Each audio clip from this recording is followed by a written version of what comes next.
I want to try something a little different today. I want you to think about money for a second. Now, hold on before you jump.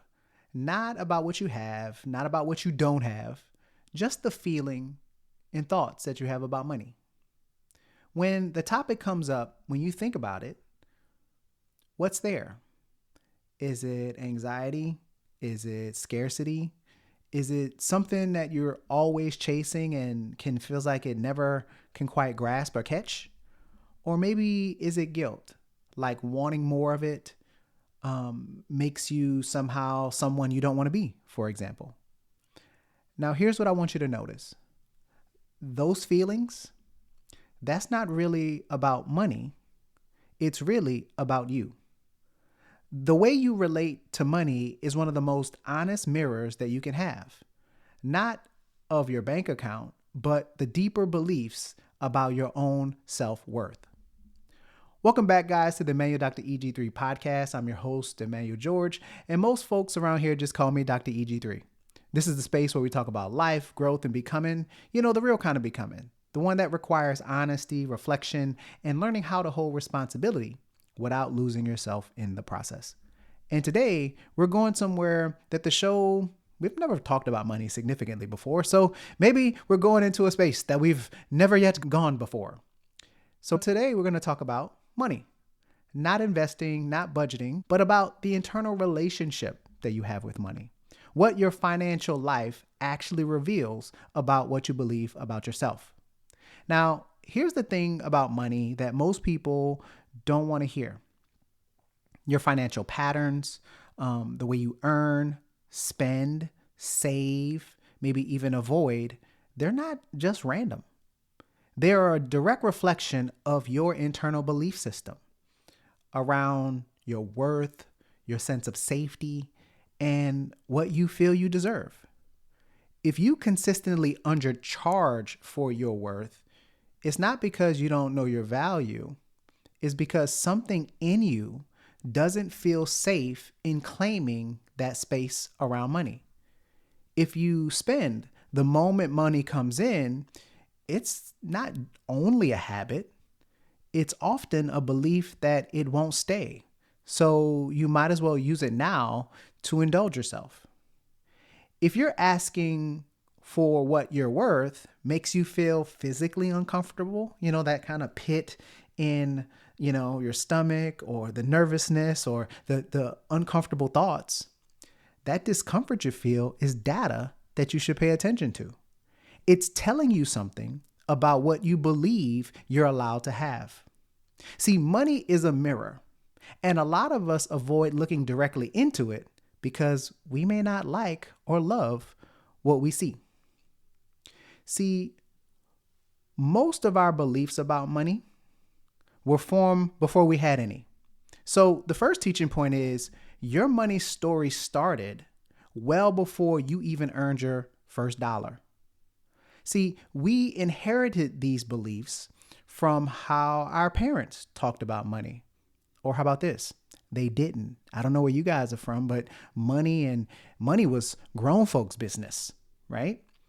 From what was said around the table when the bills were due, from the messages we observed about rich people or poor people and which one we were supposed to be. And these inherited stories are running in the background of every financial decision you've ever made up until this day. See, the voice that says you're asking for too much, the guilt that shows up when you spend on yourself, the anxiety that lives in your chest when your account is in a good place, makes you feel uncomfortable sometimes. That's not financial reality talking. That's your financial history. See, the first step to changing your relationship with money is recognizing that the story you're living wasn't written by you. I can tell you, growing up, I believed the idea that you work hard for money. It's that you gotta have the sweat of your brow. You have to work really hard. You have to make sure that you are giving 110% to earn everything that you have. Well, if we're honest, in today's world, yes, it is about hard work. It is about tenacity. It's about the ability to go out there and get it and make it happen. But there are components of money shouldn't always be hard to attain. There are situations where, in ways to make money that aren't always from the fur of your brow. Whether you're thinking about investing, whether you're thinking about a digital economy, whether you're thinking about the idea of using information in technology. Yes, I'm not saying hard work and building something is going to be easy.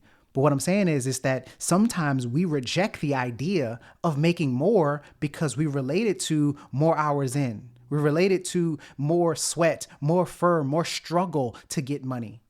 When the reality and shift should be is, how am I able to maximize my earning in the way that is the most, not I'm going to say easy, but it doesn't have to always be the most difficult either, because that subtle thought can cause us to avoid money making because we believe making money is hard. Teaching point number 2, under-earning is often an identity issue, not a market issue. Now, I want to speak specifically to the people who are listening to this right now, which is all of you, right? Don't exclude yourself from what I'm about to say. I want to talk to the people who are talented, who are capable, but unfortunately are consistently paid less than what they're worth. Because this is real and it's common and almost has nothing to do with the market. Under-earning is almost always an identity issue. It's the belief, and it's usually quiet, it's usually unconscious, that you're not someone who gets paid well because you have a sense of insecurity. That you should be grateful for currently what you have, and that asking for more is somehow greedy or presumptuous. So guess what you do? You don't ask. Or you ask and then immediately talk yourself down because you have this internal dialogue that's saying you're not worth it. Or how about this? You take less than you were offered without negotiating because that negotiation felt a little dangerous. How about this? Maybe it felt a little more vulnerable because you don't quite know yet of your worth. But here's what I need you to hear. The market will always pay you what you accept. And what you accept is determined by what you believe you deserve.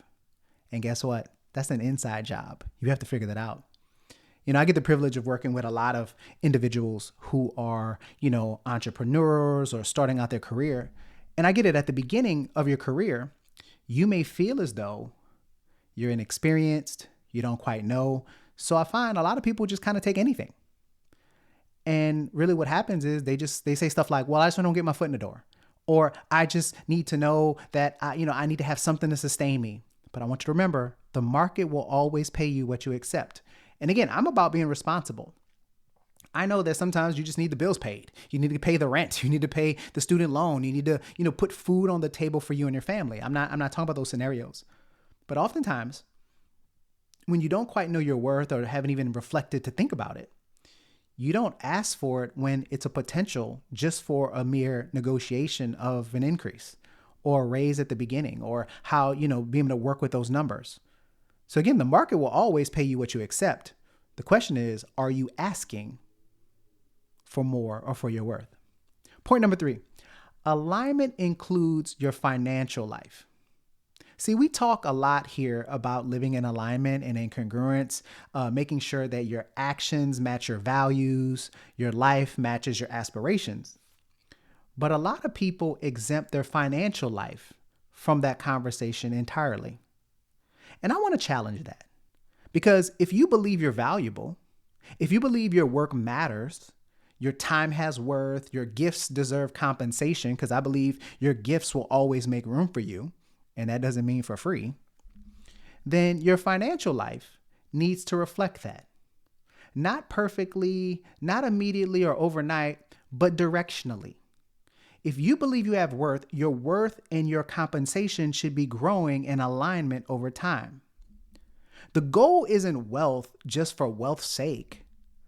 The goal is a financial life that doesn't contradict everything that you say you believe about yourself. See, that's alignment. And it starts with being honest about where you have gaps in those beliefs and values. So, the challenge this week, I want you to do a money audit. But see, pause, hold on. Don't want you to freak out. It's not the type of audit that you might be thinking of.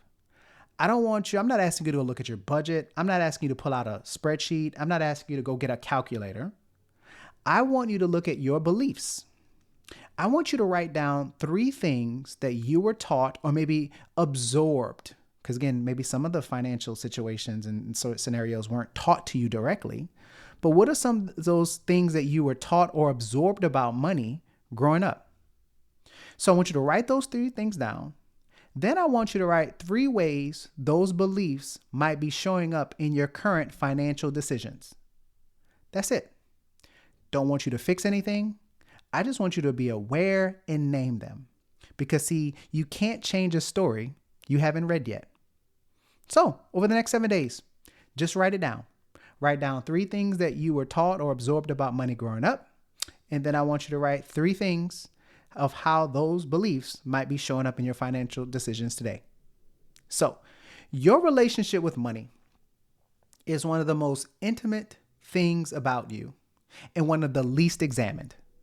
What you earn, what you charge, what you ask for, what you feel you deserve, all of it is telling you a story about what you believe about yourself. And you have the power to change that story. But it does start with some honesty. It starts right here. And as always, guys, I want you to know I love you much.